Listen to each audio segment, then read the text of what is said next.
Distinguished guests, ladies and gentlemen, staff and students from many Anglican schools, on behalf of the headmaster, Mr. Roy Kelly of Melbourne Grammar School, I welcome you all to what is called Conversations with the Archbishop here at Melbourne Grammar for the first time. These conversations with the Archbishop of Melbourne are usually held at the Deakin Edge at Federation Square on a Wednesday morning when we're all busy in our classrooms. But it was the Archbishop's wish to conduct a panel on human rights in a school, as he was convinced that young people would be interested in the important debate surrounding human rights and freedoms. And judging from the numbers of young people who have come from near and far to be here today, I think, Archbishop, you are very right. Human rights is indeed something we're all interested in learning more about and discussing, and we thank you very much for taking the initiative to have the event here. I'd like to just mention who we have here today. We have representative and students from Melbourne Girls Grammar, Ballarat Grammar, Yarra Valley Grammar, Peninsula Grammar, Lowther Hall, Shelford Grammar, Over Newton College, and representatives from Beacon Hills College, Brighton Grammar, and Caulfield Grammar as well. So that's wonderful, wonderful support from Anglican schools across Melbourne. My name is Hans Christensen, and I'm the Senior Chaplain here at Melbourne Grammar School. On behalf of all of us, I'd like to begin by acknowledging the traditional custodians of this land upon which we meet, the Wurundjeri and Boonwurrung peoples of the Kulin Nation, and I pay my respect to the elders both past and present and emerging. I'd like to also acknowledge and pay my respects to any Aboriginal and Torres Strait Islander peoples with us today. Today's panel will focus exclusively on human rights and freedoms, and the panel consists of three eminent Australians and an eminent moderator as well, all of whom are experts in their fields, and I introduce them for you. Cheryl Saunders, AO, Professor Emeritus at Melbourne University Law School. Cheryl Saunders has specialist interests in Australian and comparative public law, including comparative constitutional law and method, intergovernmental relations, and constitutional design and change. She is currently President Emeritus of the International Association of Constitutional Law. She has held visiting positions in law schools in many parts of the world and is an officer of the Order of Australia. She is the founding director of the Centre for Comparative Constitutional Studies.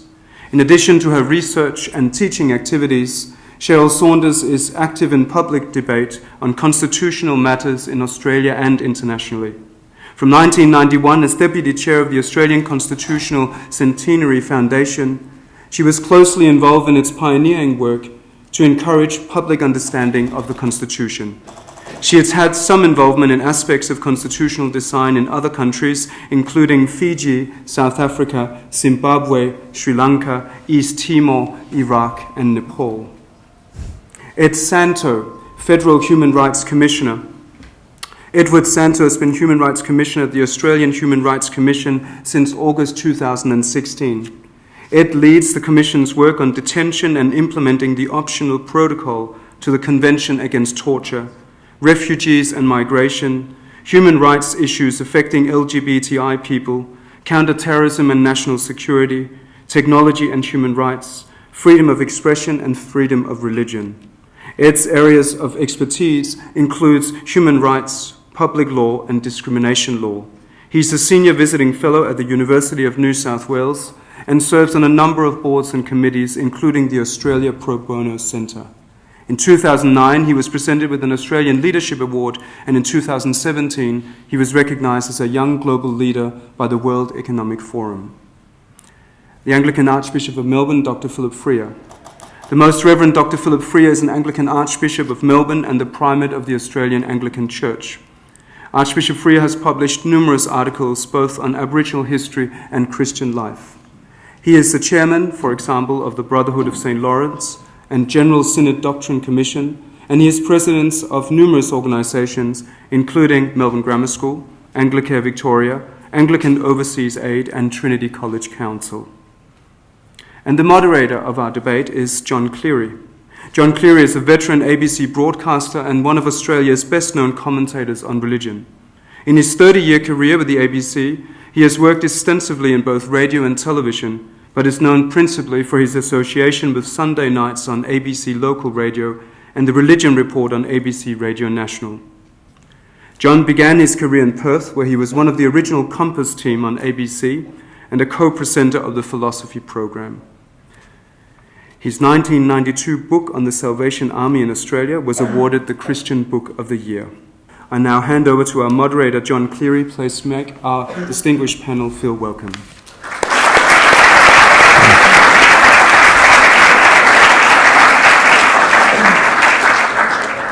Thank you very much, Hans, for that introduction. And I'm sure from that introduction you've already got 1,000 questions buzzing in your head from one of the most expert panels on this particular set of issues that we could hope to gather. I'll just outline the way in which this discussion has been set up in the general publicity. The modern emphasis on human rights has allowed great social changes, from the civil rights movement in the United States that started breaking down black inequality to legal and social recognition of women. But what happens when rights are in conflict, such as the rights of the unborn child against the rights of a woman to control her body, which is how the abortion debate is often framed? Rights to religious freedom are currently being examined in Australia. They may conflict with rights to freedom from discrimination, a matter that the Ruddock inquiry is considering. What are rights? Who guarantees them? How do we untangle rights when they conflict? How do we balance rights and responsibilities? And if you think this is all a bit esoteric, you only have to be reminded about the CV for Ed Santow embracing refugee issues, or to come a bit closer, even in today's paper, a feature article by one of Ed's colleagues, Tim Soutphommasane, decrying the fact that racial politics seems to be re-entering the Australian political landscape, and even, to his great distress, being legitimised as part of parliamentary discussions. It's an area that's not just fraught with political weight, it's an area that has deep historical connections to who we are as a civil society. I'd like to thank the Archbishop for bringing the discussion before us today, and perhaps we could begin with you, Archbishop, and ask why these issues are of particular concern to you and why it's worth bringing to an audience such as this. Oh, thanks, John. Well, welcome everyone. It's good we can talk about this today because it's an important issue. I think there's something really, you almost, if you ever see an unhappy primary school child, they'll often resort to some argument about it's their right to do something. So we've got a strong, I think almost innate sense that there's something about rights is to do with inside of us. It's to do with our value, our purpose. But I think over a number of things, and I won't go into them in great depth, but a number of things we've come to see that they're in fact far more socially constructed realities than they always are as something we might aspire to think is innate. I think particularly about the way the Northern Territory intervention operated, that Aboriginal people had a whole lot of their normal sort of things that they might have thought were their innate rights suspended to allow a quasi-military operation to go ahead. We've had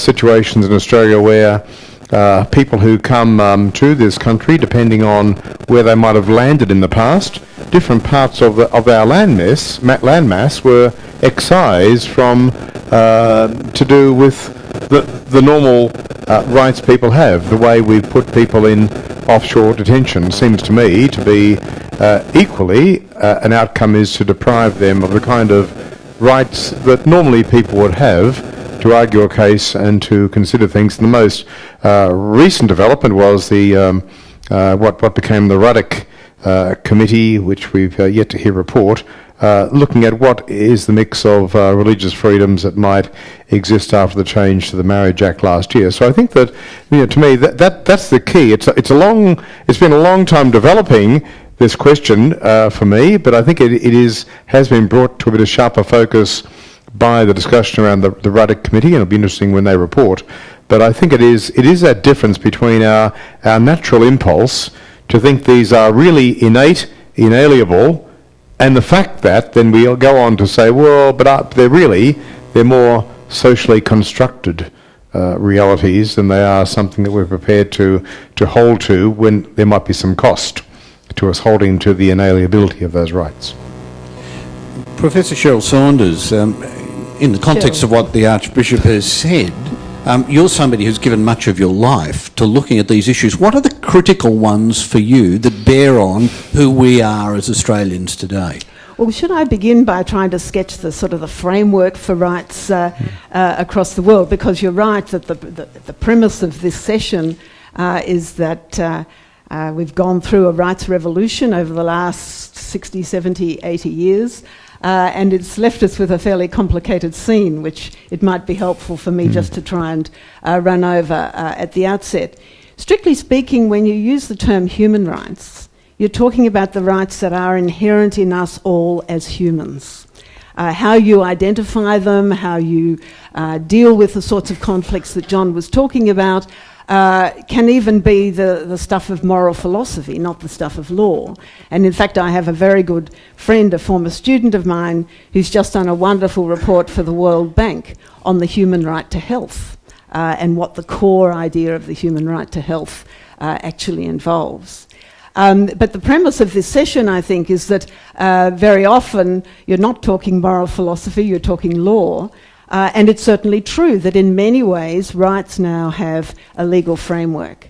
And that all also operates at various different levels.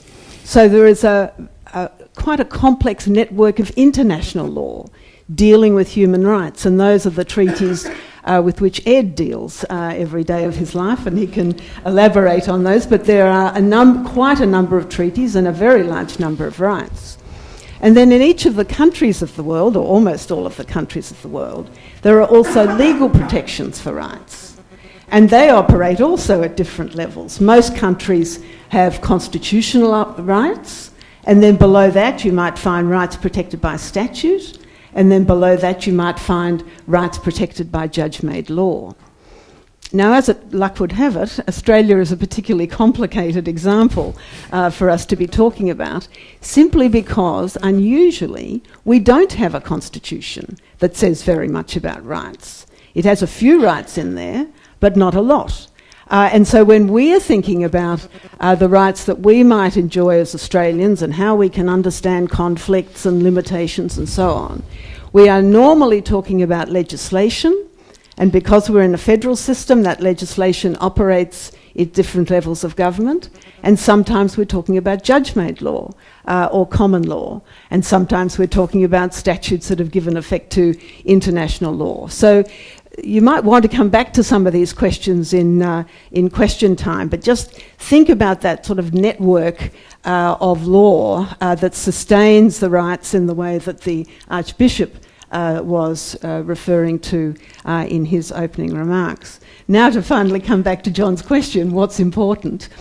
There's lots of reasons why rights are important at the moment. The rights revolution itself was in many ways not started, but given an additional impetus by the Second World War as a way of recovering and preventing from happening again the horrors of that time right across the world. But at the present time, in 2018, there's all sorts of pressures on rights. One is concerns about security, the possibilities of surveillance, the inroads that can make into our privacy and our sort of ordinary life as people. There are complications about rights that come from living in the rich, diverse society that we enjoy in Victoria. And there are all sorts of questions about the limits of the right to free speech. You know, it's a very important right in the sort of society in which we live, but equally there are important limits on that right in order to protect other sorts of values. So I think there's a lot to talk about, John. Well, Ed, let me pick up at least one of those with you by way of introduction, because your brief at the Human Rights Commission seems enormous. But we here in Australia have a regime at the moment where people are being kept in detention for rather long periods of time, yet in the United States, just recently we've seen an explosion of protest over the arrest and separation of parents from children for less than 2 or 3 days. And it's become a national issue. What does this tell you, and how do you have to respond to these things as a Human Rights Commissioner in Australia? We've seen such disparate behaviours in similar democracies. Yeah, I mean, I think we've become accustomed to some things being normal in Australia that would be completely abnormal overseas. So if you take the average length of time that someone is detained in an immigration detention centre, in Canada it's about 10 days. In France it's about 20 days. And France is interesting because that's the median worldwide. The US is seen as a bit of an outlier between sort of 30 and 39 days. The most recent statistics in Australia is over 430 days. We're so far off what any other country that we would normally compare ourselves to considers normal, that we have to ask the question why. I wonder if I can say something else, because I think Professor Saunders' introduction was a really, really important summary of how our human rights framework operates. Vast forests have given their lives to create the paper that summarises that international and Australian human rights framework. If you take all of that international human rights law, the Australian human rights law, the academic and expert analysis, the sometimes punishing speechifying that people like me give about human rights, so you boil all of that down, you can get one simple but quite subtle idea, and that is that human rights exists to protect people's basic dignity. If you remember nothing else from what I say, remember that. It exists to protect people's basic dignity. But what does that mean? My work prior to coming to the Human Rights Commission as a human rights lawyer, I saw clients all the time whose dignity was under threat, but there's a distance between a lawyer and a client, right? You don't necessarily immediately put yourselves in those shoes. I guarantee you that all of us have experienced seeing someone whose dignity is at threat, and we may not have turned our mind to it in those terms. If you've ever seen someone that you truly care about when they are sick, when they're really sick, you will see someone whose dignity is at threat. Just, if I can say something just by way of introduction that's a bit more personal than I really should. I was thinking about this on the way here, because I went to the Sydney equivalent of this school. Less than 10 years after I left school, one of my parents, my dad, got really, really, really sick. It was a terrible illness, and he was dead within months. But he'd always been this incredibly strong figure in my life and the life of my brothers. And then suddenly, my brothers and I saw him in a way that we'd never seen him before. He was physically, suddenly, for the first time ever, we'd never seen him take a day off work. Suddenly, he was so weak and physically weak and in need of people's help, our help, doctors, nurses and so on. You see that, and maybe you've seen this in a grandparent or perhaps a parent or a family member or someone you care about. You see someone when they're in that moment of vulnerability, and you'll see someone whose dignity is under threat. And what human rights law is intended to do is to say that really matters almost more than anything else. That our fundamental duty is to make sure that that person's dignity is protected. Even when, as was the case with my dad, he was never going to recover. But that moment, those months when he was desperately ill, they matter, and we should do all we can to make sure that that dignity is respected. It seems in that context we have a fair way to go on some of the issues, as you outlined right at the beginning. Let's pick then one or two of those issues which are of sort of current concern, and to unpick why we're in this situation as Australians. Archbishop, let me ask you first about the current inquiry into religious liberty in Australia. That arose principally in the context of the gay marriage debate and the consequences after that. Is this really a faux debate?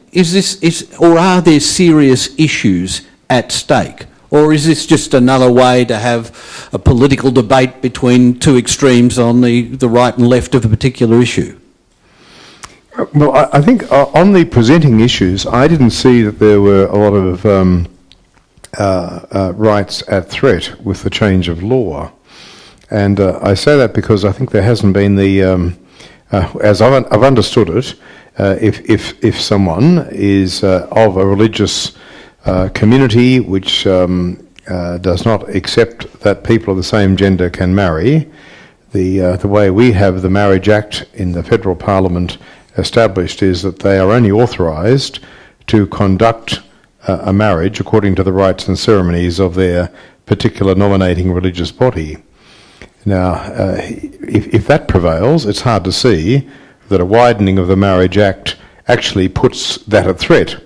But then there could be some appeals and case law that proves that assumption to be wrong. But we've worked on that assumption. So I think that in some ways it did have the feel to me of a bit of a confected argument, and often fairly extreme international examples were being brought into play, which seemed pretty much outside of the normal expectations of things. So, but I think the matter having been raised, it being seen to be politically important enough to form an expert committee of people who had the opportunity of reporting to the Prime Minister and the government, and for us to have that open before us, perhaps in a couple of weeks, whenever it becomes available, it will be important to really digest what that says. Because I think that we had an earlier debate going back, I think about 2005, about a Bill of Rights. That was pretty vigorously opposed by some notable church leaders at the time.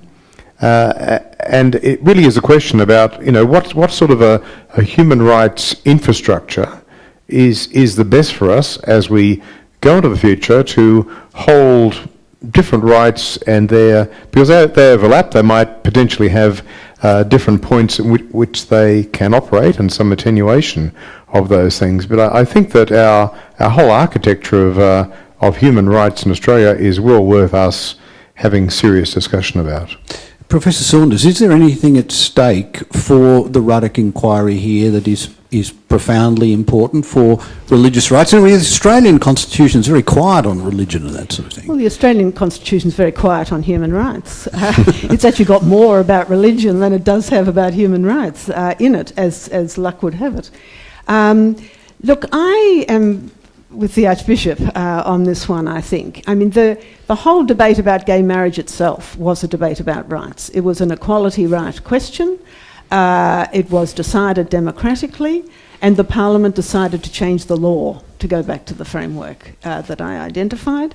And so we now have a Marriage Act that says that two people of the same sex can marry. Now, there's no particular threat to religion in that, given the other restrictions that are already in the law. I think really that the arguments about religion were put on the track by people who were opposed to gay marriage itself. And so that became a political issue, and becoming a political issue, it needed to be resolved within the Parliament, which is a pretty fractious body just at the moment. But I think we have very many more important human rights issues to be dealt with at the moment, some of which Ed sketched in his remarks. And I really hope that we're not distracted too much by the Ruddock report. When it comes out, we'll be able to read it pretty quickly and work out whether they put their finger on anything that actually matters. And then I hope we move on. Ed, asking you to use the crystal ball a little bit, do you think there's anything useful that can come out of such an inquiry? That is there anything useful to be said about the place of religion in Australia that can be helped by such an inquiry? Yeah, I should first say I haven't read the report yet. It hasn't been made public. I think two things. One, we could usefully look at some of the anomalies in our law now. So my background is Jewish, and there's this strange anomaly in our federal law which basically says if you're discriminated against on the basis of your race, then that's unlawful. But generally speaking, there are a couple of exceptions, but generally speaking, if you're discriminated against on the basis of your religion, that's not unlawful. As a Jew, the courts have basically said, well, if you're a Jew, then your race and your religion are closely enough connected that counts as unlawful discrimination. But if you're a Christian, it doesn't. Now, as a Jew, that makes me feel really uncomfortable, right? That seems like an anomaly that should be fixed, and I think in due course will be fixed. So I think there's some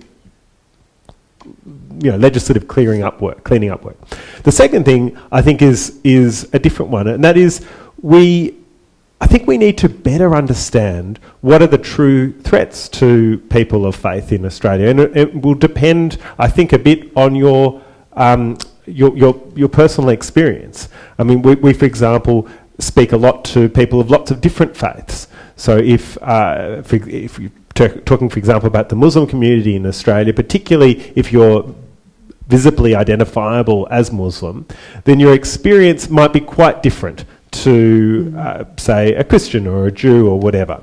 And you're thinking about things like the burqa ban. Yeah, exactly. And maybe just the level of, mean things that people say in the street to vitriol to worse, right? Certainly the experience of people who suffer not just discrimination, but threats of violence, and sometimes actual violence connected to their religion. That tends to be especially experienced by some of those much smaller religious minorities in Australia. So I think what we could do is better understand what's driving that. Why do we not, why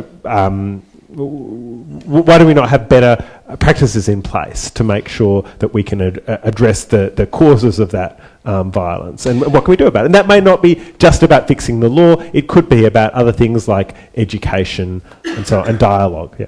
We don't have a Bill of Rights in Australia, so the approach of any inquiry, such as the Ruddock inquiry, is just going to be to sort of tinker at the fringes, is it? To make little changes here. I think they were very clear that they didn't see their role as looking at the question of whether we should have a national Bill of Rights. I think that's a question for another day. Archbishop, you raised the Bill of Rights notion. We're one of those few democracies which doesn't underpin itself with a Bill of Rights, and it relates to a debate that was held 20 years ago over should we have a republic in Australia, and the whole idea of enshrining certain things as a matter of foundational constitutional law has been held up as a praiseworthy endeavour. Yet you see currently in the United States that even that is no guarantee of certain things being protected and preserved. Do you think the argument about a Bill of Rights for Australia is a worthwhile one to proceed, or is our sort of common law way of just sort of working our way through the muddle a satisfactory way of proceeding?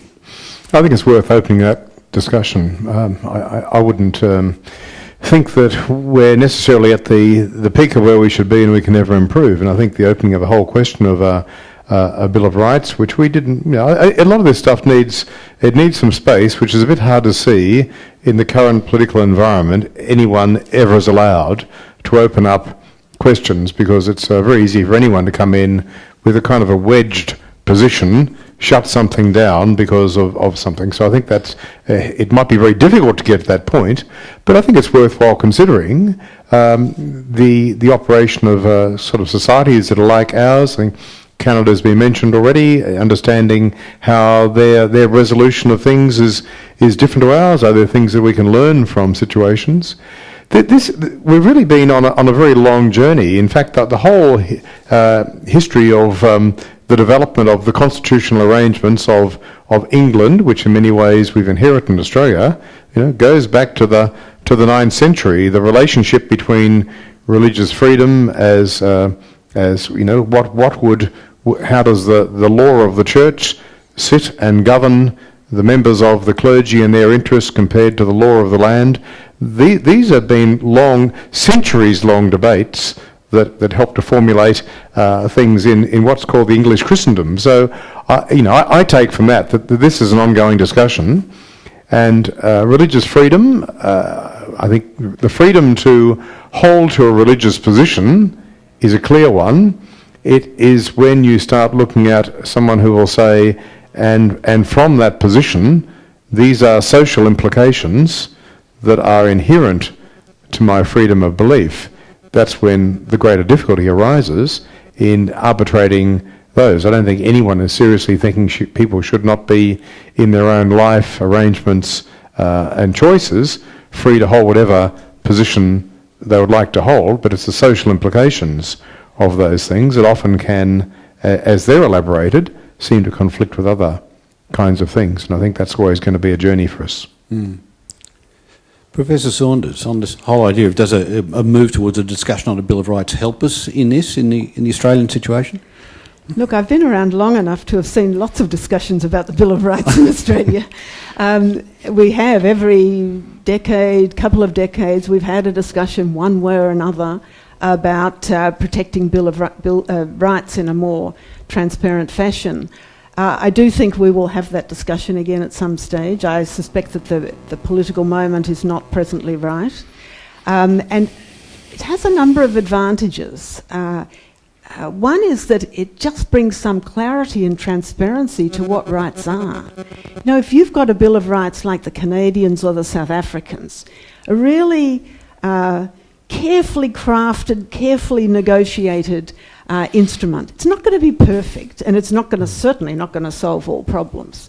But it's there, and you can look at it. So when you're thinking about freedom of religion, equality rights, freedom of speech, whatever right it is, you've got a basic principle, and then you can start thinking how that fits into the problem that you're trying to deal with. Whereas with us, I mean, I'm quite fond of the muddle-through way that we go about life, but nevertheless, you've got to know a lot about the basics of the legal system before you can make your way through it. And then we run into the sorts of arguments that we've just run into about the impact of same-sex marriage on religious freedoms, etc. So on balance, I think it is a debate that we should have again, but I don't think it's going to happen anytime soon. Would it be helpful in the refugee debate? Quite possibly. I mean, I think the difficulty with the refugee debate is we've got very hardline politicised positions that are very difficult to get through. I think that there's an enormous amount. I'm not just I think as a human rights lawyer you have to be an optimist, but I think I'm also realistic in saying that there are very large numbers of people of good faith in Parliament who want to do the right thing.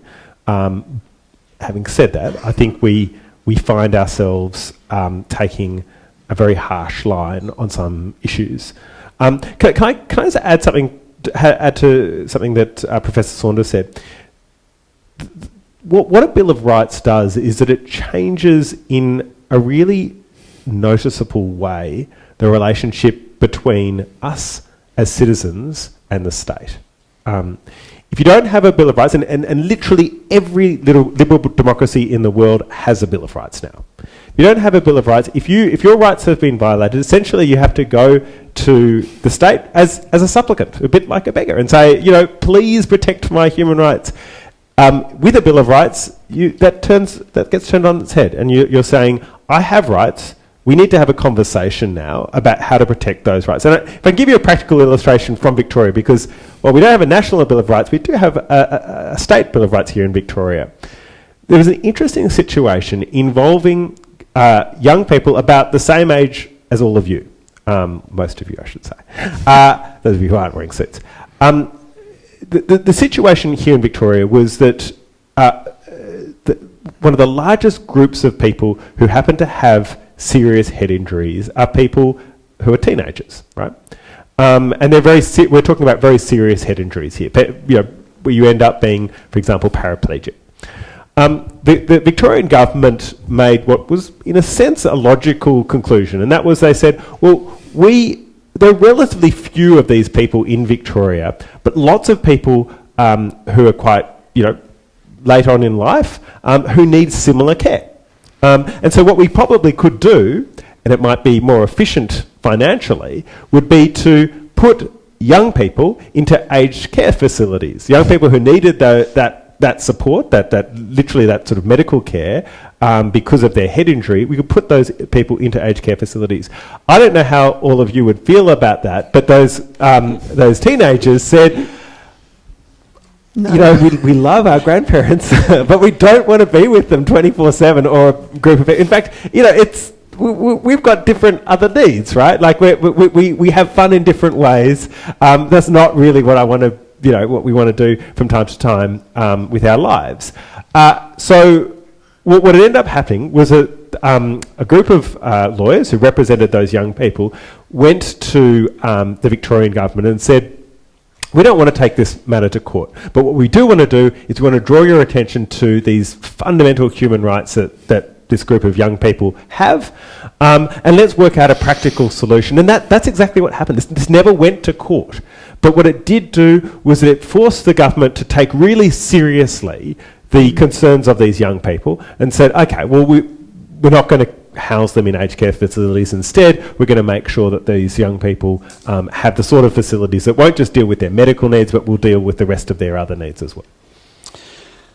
Let me shift the discussion to something that is of vital, immediate concern to young people. It affects everybody every day, and it has to do with the proliferation of devices such as this, the iPhone, the iPad, everything. And it's not just the use of it, but you see tabloid newspapers and tabloid television will talk about young people sexting and what happens to photos. But this is a debate that in some ways relates to the whole nature of personhood. That is, how does one define a person? I think the first discussions of this go back over 100 years to the invention of photography, when the first person had a photograph taken that they didn't want taken. They said, you can't do that. Well, who owns the image and what is a person in this area? Cheryl Saunders, help us. Thank you very much. I think probably the questions about personhood go back well before the invention of the camera. In fact, as I was thinking about the issues for discussion today, I was even thinking about the debate over slavery. I mean, what was that debate over slavery about? It was about two conflicting rights. The right to liberty on the part of the slave, the right to property on the part of the slave owner. How do we resolve that? Well, we say, well, you don't have a right to property in other people. That was a recognition that slaves were people, and people worthy of the same sort of dignity that Ed was talking about. So then who owns my image? Well, you know, that is usually something that's dealt with by legislation in one way or another. I mean, I don't actually know what the answer to your question is, John, but you're right. There's a whole range of new questions of that kind being thrown up by technology as it comes along, and answering those questions is increasingly complicated, not least because you can no longer say, well, the Australian Parliament will pass a law to deal with everything that's on the internet, because the internet knows no national boundaries. So what do we do about this? About the fact that our rights now are implicated in all sorts of ways that have transnational effects. And so now we know there's a whole lot of global bodies, very often private sector bodies, regulating, for example, domain names, with very little controls over them. And many of them collecting my data because I've been foolish enough to shop on the internet. Exactly, if you even understand what you've agreed to. Yeah. And so that this is another huge area of endeavour, which you can look at through a rights lens or simply look at through a lens of current legal problems. Yeah, John, I think that you've touched on something here which we're going to be dealing with vastly more in the next decade. And it really is with the growth of applications of artificial intelligence. It certainly is an ethical issue. Whether it raises rights issues will be important, but I think there's some early evidence that where you're using mathematical algorithms to determine outcomes for people, that these are not necessarily neutral. I think there's some evidence for where this is fairly well established in terms of parole and sentencing in the US. It seems to be disclosing there's a fairly strong racial bias against African Americans. And you can imagine with the kind of information that's available that, if say, access to health, if your genetic profile is available to be studied, a population health model can be developed on an algorithm, an investment in your health compared to an investment in someone else's health treatment might be shown to have relative cost advantages or disadvantages. And you can imagine we might in the next decade be in difficult, at least ethical situations, but they will touch on rights we have. And so I think this is a vital thing, especially for people of most of the audience's age, to be thinking about this, because we are going to be living in we are increasingly living in a world of big data, and the capacity of that big data being used and artificial intelligence being applied to make potentially quite life important decisions for us.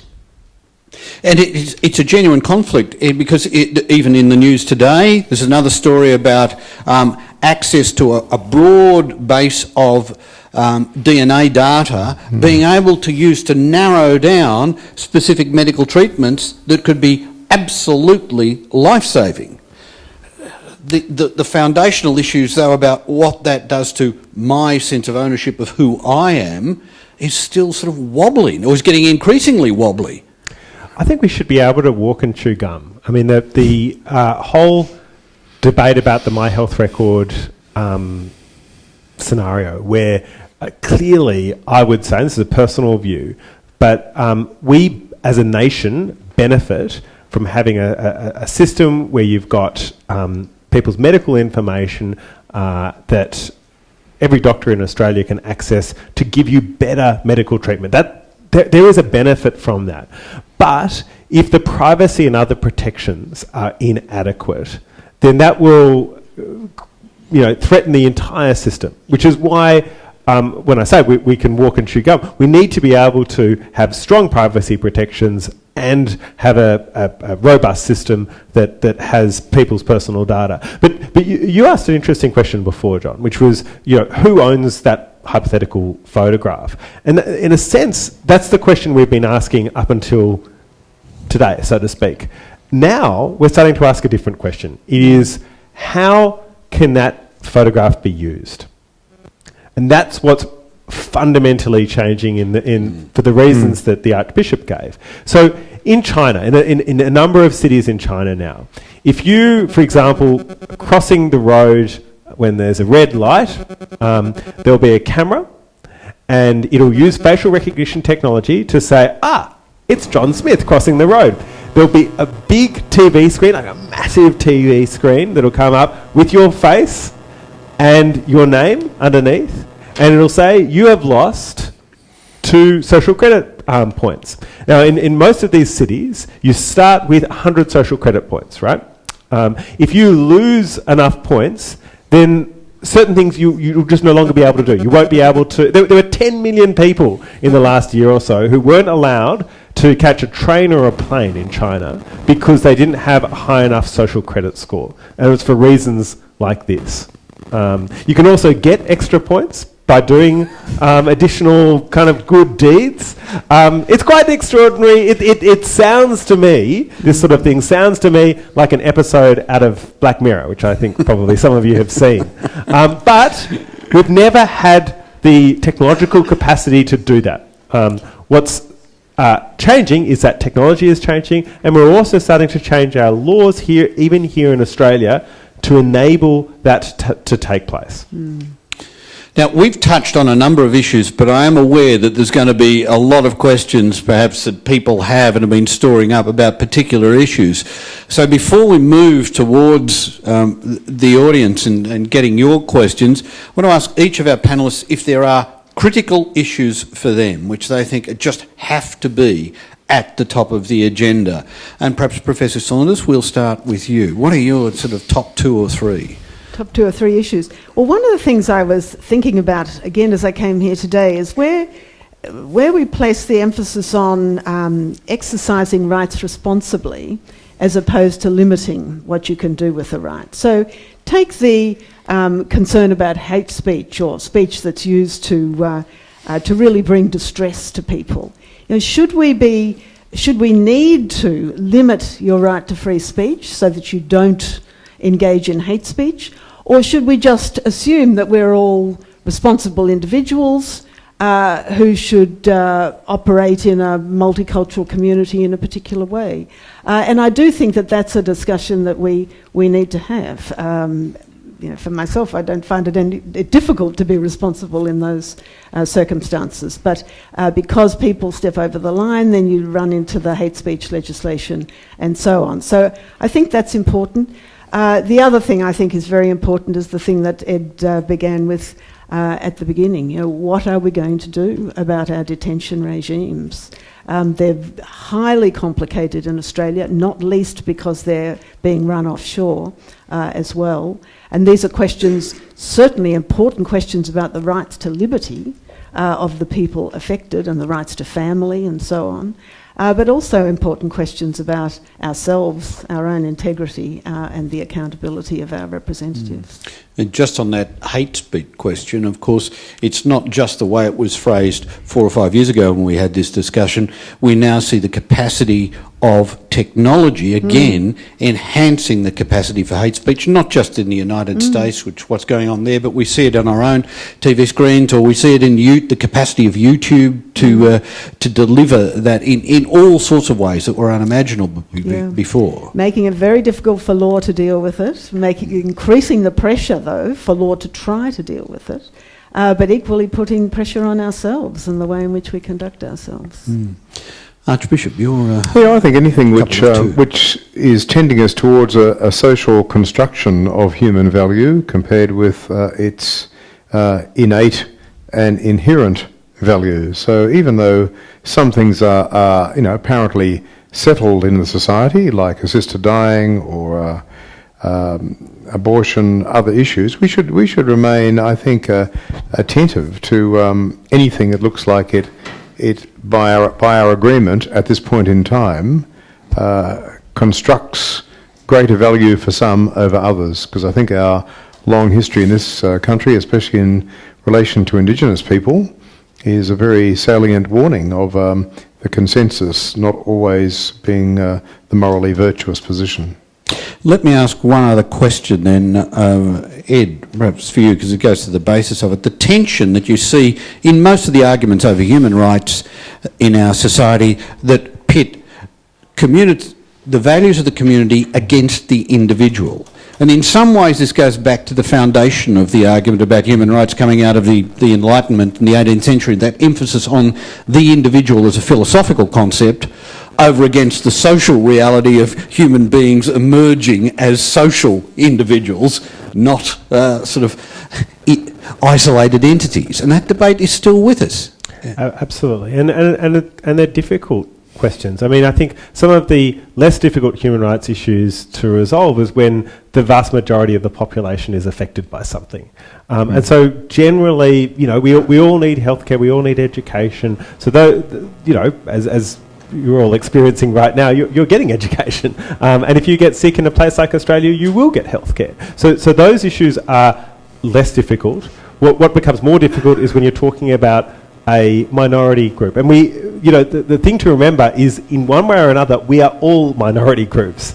Even if we're not for most of our lives, there will be a point at some time in your life where you will be fitting in a very unusual category. And I want to live in a country where if you are in an unusual category, your basic dignity is still respected. And that's, going back to your question about the tension between the individual and the group, that is really important. So I would tend to resolve that tension generally in favour of the individual, to make sure that the people, that anyone who is vulnerable is protected. I'm sure there are lots of questions that have arisen in your mind as this conversation has gone on. I'm Conrad and I'm in Year 7 here at Melbourne Grammar. Given that in the law, speech inciting violence or defamation is already dealt with, and the fact offence is taken and not given, how can you criminalise in an effective way offensive language or hate speech? We actually don't, in federal law, criminalise hate speech on the basis of race.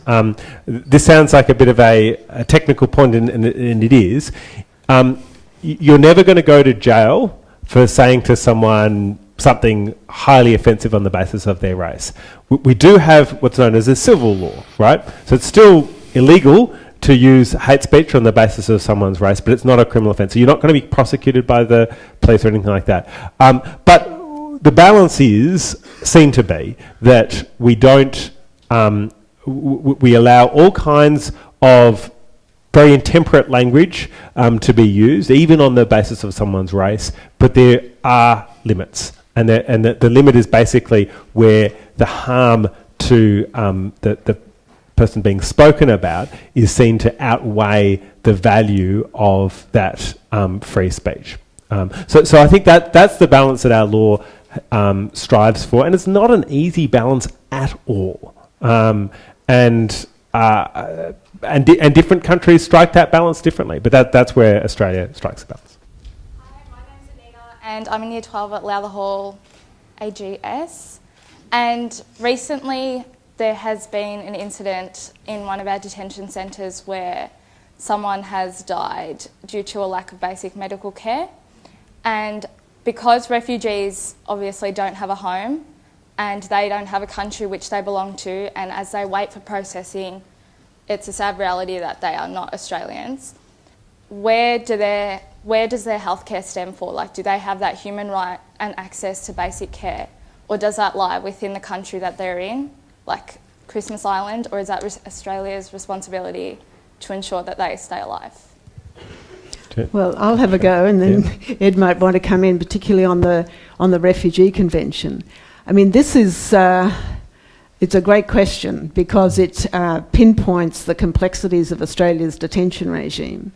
Australia is responsible for the fact that those people are there on Nauru or in PNG, but because they're in another country, the court has said, and the Australian government takes the same position, that they're in another sovereign state with its own healthcare system, and that is the state that has responsibility for them. Now, as you suggest in your question, the reality is that the place that they are doesn't have healthcare of a kind that could deal with the particular issues that have been arising lately. And so then the question arises, well, should they be brought to Australia? But because the division of sovereignty between the two countries, particularly in the absence of a Bill of Rights in Australia, which has overall responsibility for the regime, it's very hard to sort of narrow down the areas of responsibility in the way that we might prefer.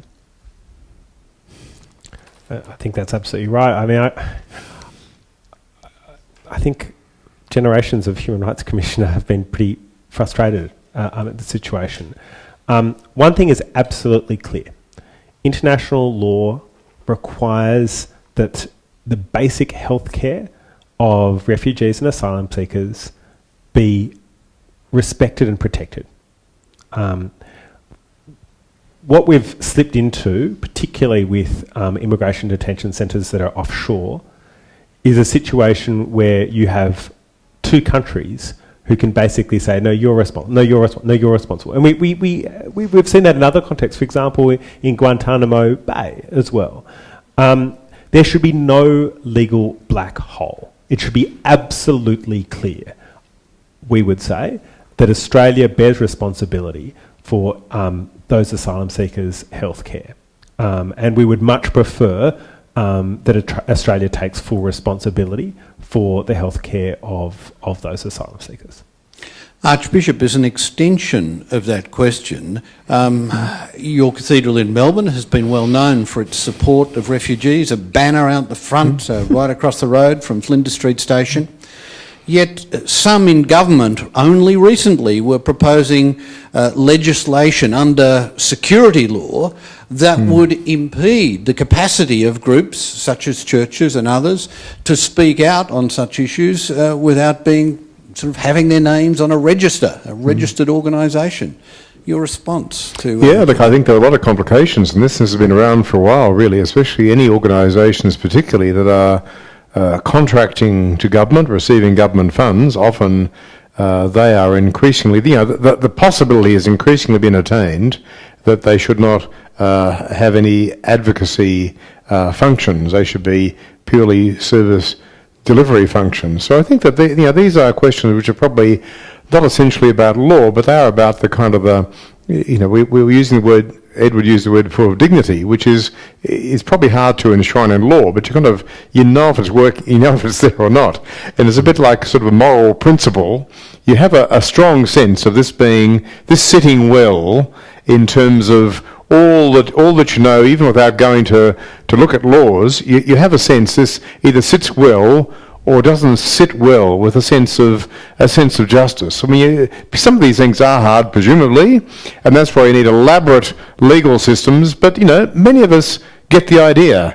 We kind of think it doesn't sound kind of right. Now, in the world experience, what is so different about Australia that we're kind of wild outliers in how long people stay in detention? How come we're so different? Are we just really slow at making decisions? We don't want to make them? What is it? But there's kind of stuff that in a way, inside yourself, you think this isn't right. And I think that there's a lot of that, which is probably a moral and ethical principle that we all have, I think, a great aptitude and ability to understand that we have to keep sharp, irrespective of where the law might sit on any matter, because the law is a way that we try and construct and make real those things. But if we do feel a sense of restlessness where things are, we should listen to that feeling, I think, and argue against things. My name's Aidan Jones. I'm in Year 11 at Melbourne Grammar. So today you've talked a number of times about this moral dignity or human rights. How would you kind of define that in, a Jewish, a Christian, or particularly within the law? How would you define this moral right or this human right that's kind of innate within us? And how would you apply that to the law or to the Christian values or to a Jewish perspective? Look, I think both in Judaism and Christianity, it comes down to the kind of the concept of the creation of humans in the image and likeness of God.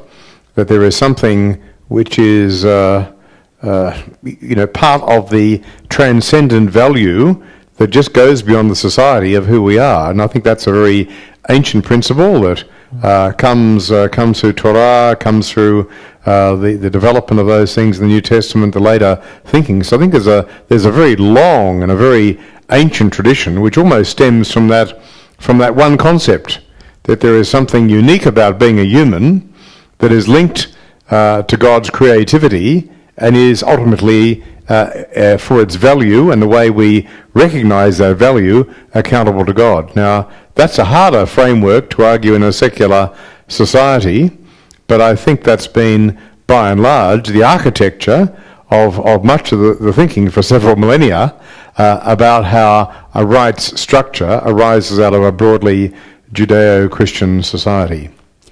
But it's not, yes, so that's right, but it's not religion specific. The current international human rights framework in the wake of the Second World War was put together by a then very broad-based group of representatives from all the then countries of the world, irrespective of religious belief, irrespective of cultural background, who came together and drew on a range of their own experiences to come up with the Universal Declaration of Human Rights, out of which then grew the various international human rights treaties, including the Covenant on Civil and Political Rights and the Covenant on Social and Economic Rights. It's interesting how the notion of human dignity has crept in a way that sort of underpins these rights these days, and it's a very helpful notion in the way in which we've been discussing on the panel. But really, some countries deal with it differently. Some people just say that is the foundation. That's the way Ed Santow used the notion, and I like that very much as well. We're all humans. We all have the right to some dignity. That idea comes from whatever background we have, whatever our cultural background, whatever our religious background, that notion that as humans there is something that feeds into the very nature of what we are and which needs to be respected by others. But there are some societies, of which I think the German state is one, where human dignity is itself a right, so that you can, of course, have recourse to rights of freedom of speech, inequality, etc., but dignity is itself a right to which you can look. I've never quite made up my own mind whether that adds anything to it, putting it on the same level as the other rights or making it an underpinning, but however you want to deal with it, it's a very important idea in this field. Well, I think however constructed, there are always great evils that human societies have to deal with, whether that's slavery or caste, or, there's all bunches of things that arise out of a whole range of human societies, however constructed, that seek to perpetuate inequality, for some people to have all of the share of the rights, and others have few. And sometimes they probably seem reasonable. If they are property-based rights that give you rights, or things like that. I mean, if you happen to be, for instance, owning multiple properties around the place, you get to vote in a range of local municipalities. If you don't own any, you probably only vote where you live. Now, how does that work? How come some people have in Victoria, greater rights to determine the representatives on local government just because they own more property? I think we've got some things which are strange and anomalous. Ed's mentioned some, and I think we've got to be continually putting these things through this sort of sieve of discussion, so that we are alert and not just simply passive about where we land. Hi, I'm Hayley. I'm in Year 9 from Yarra Valley Grammar, and I was wondering how you thought the human rights have changed over time and whether they've gotten worse or better. It's a great question, a really difficult one as well.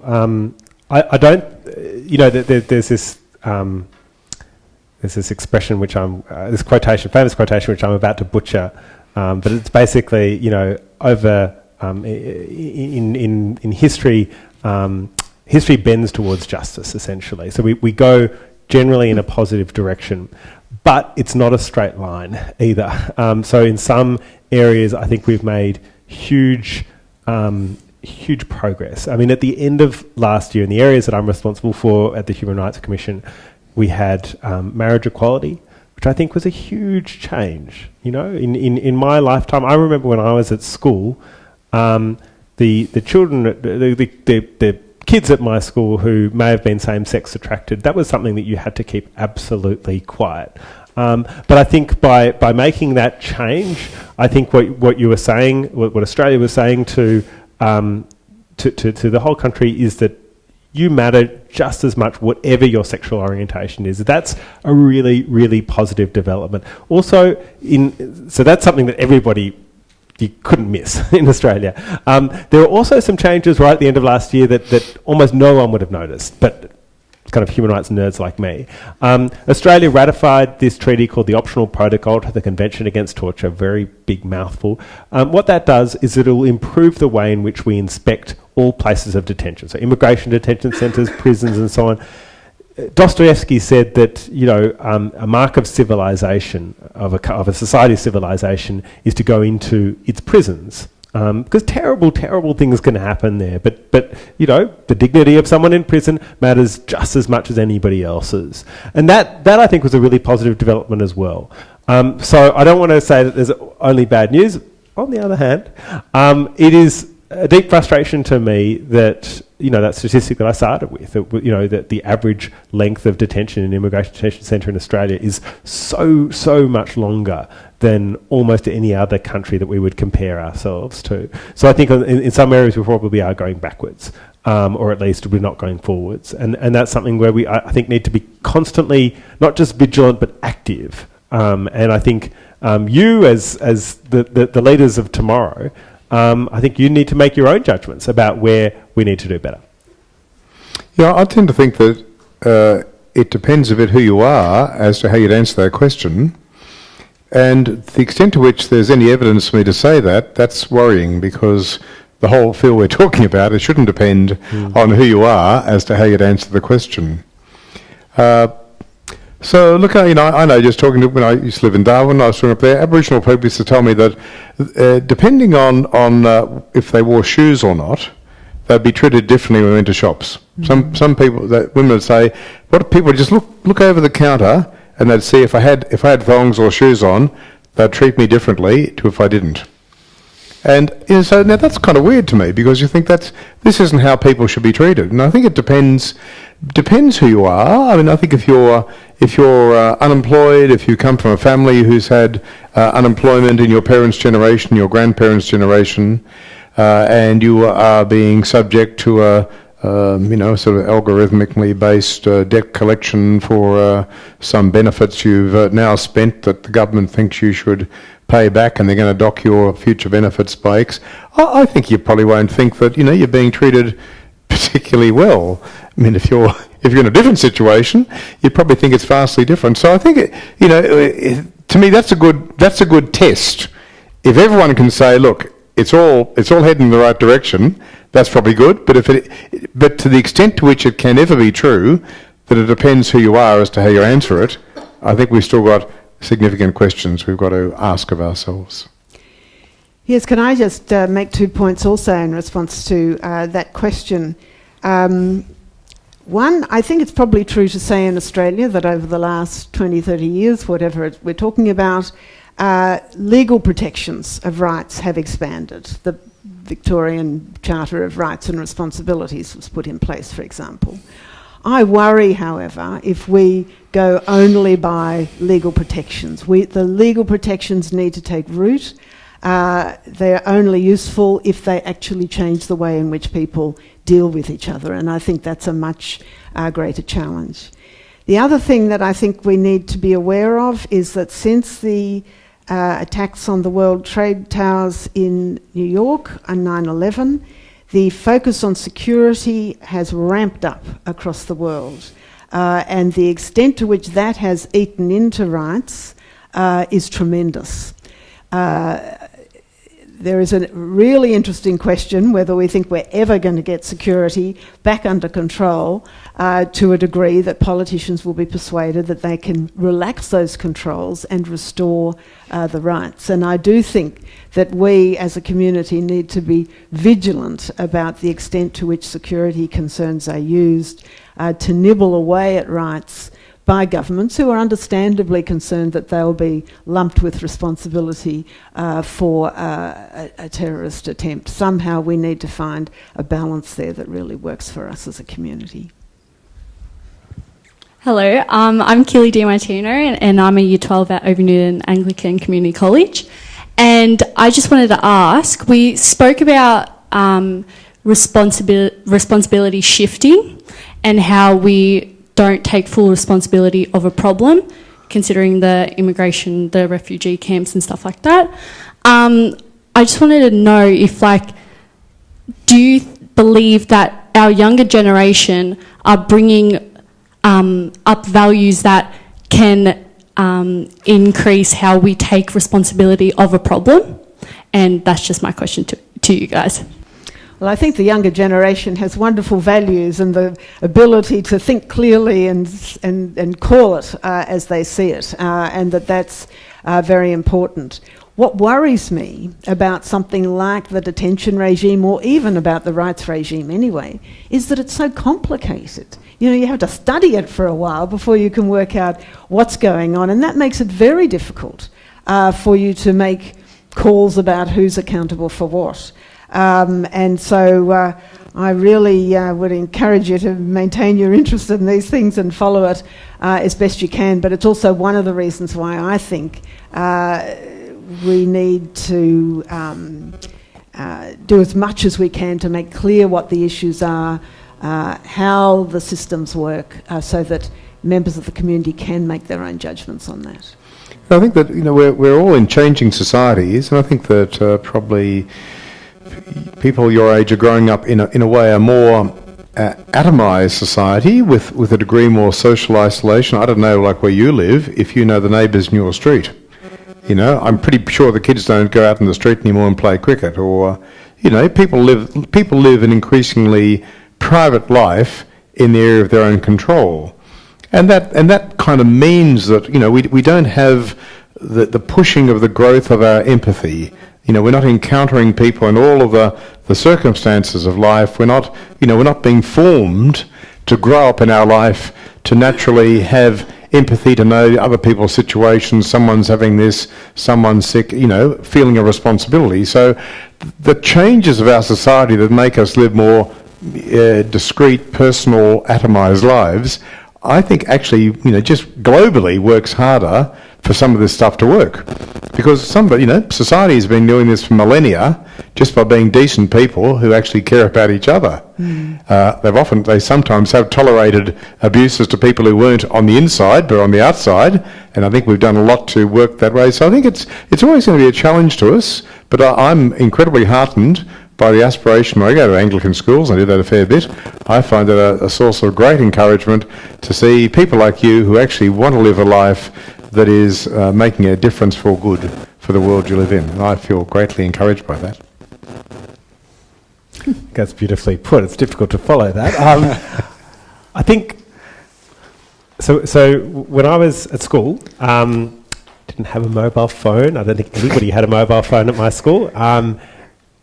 If we did, it would have been like the size of a brick. Certainly there was no such thing as social media. I think one of the big differences between you who are at school now and my generation is that you are so much better informed. You've got so much more data coming at you than my fellow school kids did and me 20 odd or more than 20 years ago. And that means that you know much more stuff. You're better at processing information as well, which is fantastic.